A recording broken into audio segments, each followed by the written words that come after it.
2024, tahun politik yang selalu dinantikan karena siapapun yang terpilih nanti akan menentukan nasib negara ini selama 5 tahun ke depan.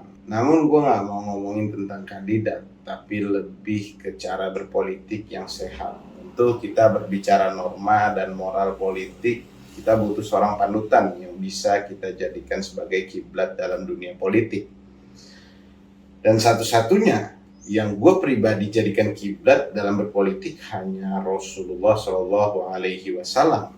Mungkin kita sering mendengar hadis, mendengar kisah tentang sunnah, ibadah, syariat, tapi kita jarang mendengar bagaimana kisah Rasulullah Shallallahu Alaihi Wasallam sebagai pemimpin negara dan juga kepiawaiannya dalam berpolitik.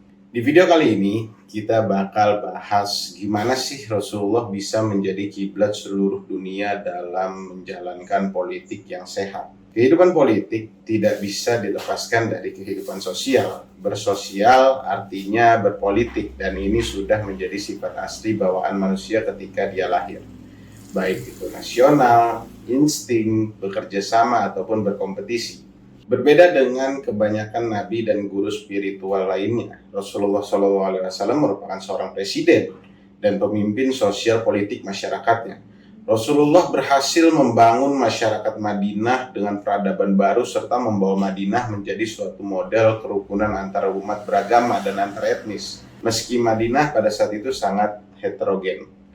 Di Madinah ada kaum muslim pendatang yang kita sebut sebagai muhajirin. Dan di Madinah pula ada yang namanya muslim penduduk asli yang kita sebut sebagai kaum Ansor. Di sana juga ada kaum non-muslim. Bahkan di kalangan muslim sendiri ada yang benar-benar tulus dan juga ada yang munafik di bawah pemimpinan Abdullah bin Ubay bin Salul. Di kalangan non-muslim ada penganut paganisme, ada penganut Nasrani, ada penganut Yahudi. Kaum paganisme memiliki raja sendiri yaitu Ka'ab bin Ashraf. Yahudi pun bersuku-suku, ada Bani Nadir, Bani Quraidah, Bani Qainuqa.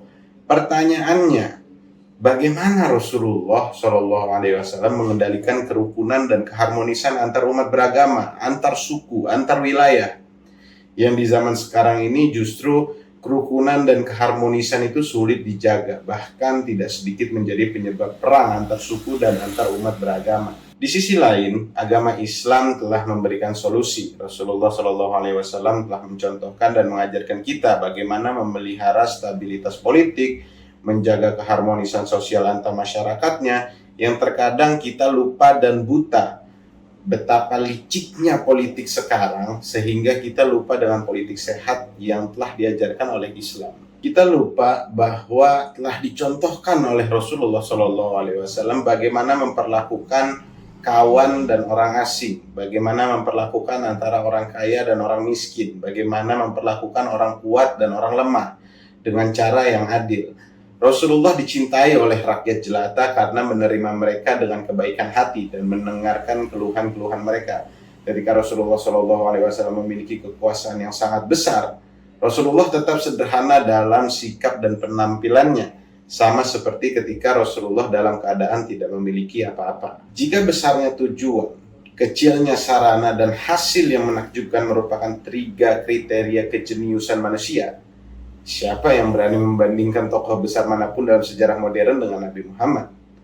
Dia seorang filsuf, beliau seorang orator, beliau seorang rasul, beliau seorang legislator, pemimpin tentara, negosiator yang ulung, pembaharu hukum, pemimpin keagamaan, pendiri dari 20 wilayah negara berasaskan agama.